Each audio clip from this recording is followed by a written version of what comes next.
இங்கே ஒரு பொண்ணு அவங்க அப்பா பக்கத்தில் போய் படுக்கிறா. இடி இடிக்குன்னு பயந்துக்கிட்டு அவங்க அம்மா அவளை விரட்டுறா. நீ பெரிய பொண்ணாயிட்டே, இதுக்கு மேலே நீ அப்பா பக்கத்தில் படுக்கக்கூடாதுன்னு சொல்கிறா. ஆனால் அவங்க அப்பாவுக்கு அது பிடிக்கல. நான் என் பொண்ணுக்கு துணையாக அவள் பக்கத்தில் படுத்துக்கிறேன்னு சொல்லி பொண்ணு பக்கத்தில் போய் படுத்துடுறா. அன்னைக்கு மறுநாள் காலையிலேயே ஸ்கூலுக்கு போகிறா மக. ஆனால் அங்கே போனால் அவளுக்கு சுகம் இல்லாமல் போயிடுது. அடிக்கடி யூரின் போகிற மாதிரி இருக்குது. அதை டீச்சர்ஸுமே கவனிக்காங்க. எதனால் இப்படி இருக்கான்னு தெரிலையேன்னு கடைசியில் பார்த்தா பாத்ரூமில் மயங்கி விழுந்துடுறா.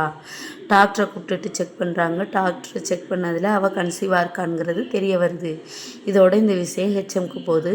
ஹெச்எம்க்கு என்ன சொல்கிறது அப்படின்னு தெரியாமல் அவளை கூப்பிட்டு விசாரிக்காங்க. மனத்தத்துவ டாக்டர்கிட்டையும் அவளை கூப்பிட்டு விசாரிக்காங்க. அவள் அவங்க அப்பாவை தான் எனக்கு பிடிக்கும், வேறு யாரையுமே பிடிக்காது அப்படின்ற மாதிரி அவள் சொல்லியிருப்பாள்.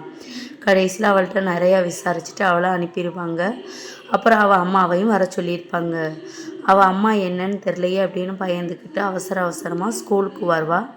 கடைசியில் பார்த்தா அவள்கிட்ட உங்கள் பொண்ணு கன்சீவாக இருக்கா அப்படின்ற மாதிரி ஒரு விஷயத்த சொல்லியிருப்பாங்க. மனோதத்துவ டாக்டருமே நாங்கள் விசாரித்தோம். அவளுக்கு அவள் அப்பாவை தான் பிடிக்கும்னு சொல்கிறா. ஆனால் என்னன்னு எங்களுக்கு தெரில அப்படின்ற மாதிரி சொல்லியிருப்பாங்க. அவள் அம்மா கதறி அழுகிறா.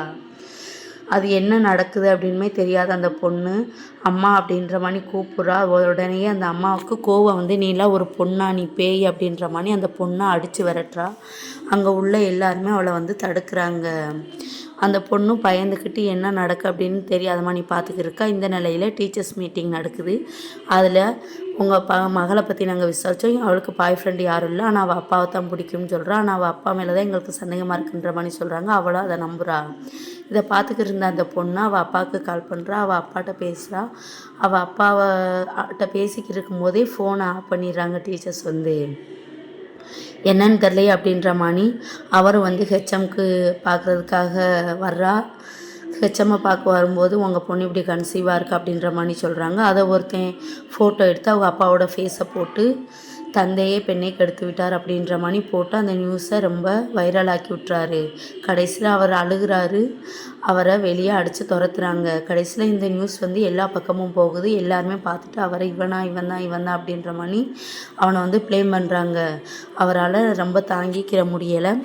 கடைசியாக ஒரு வழியாக குடிக்கடைக்கு போகிறாரு. அங்கே குடிக்கடைக்கு போகும்போது நீலாம் என்னடா மனசு அப்படின்ற மாதிரி அடித்து விரட்டுறாங்க. அங்கேயும் கடைசியில் போலீஸ் அவனை பிடிச்சிட்டு போகுது. போலீஸும் நீ என்னடா இப்படி பண்ணியிருக்க அப்படின்ற மாதிரி பேசுகிறாங்க.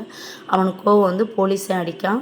கடைசியில் ஒரு ஹையர் ஆஃபீஸர் வர்றாரு. சார் நான் இப்படி பண்ணலை, என் பொண்ணு எனக்கு பண்ணவே இல்லை அப்படின்ற சொல்கிறான். அவரும் ஹெச்எம்கிட்ட விசாரிக்காரு. கடைசியில் அவன் மேலே தப்பு இருக்காது. யார் வைரல் ஆக்குனானோ அந்த நியூஸை அவன் மேலே தான் தப்பு இருந்திருக்கும்.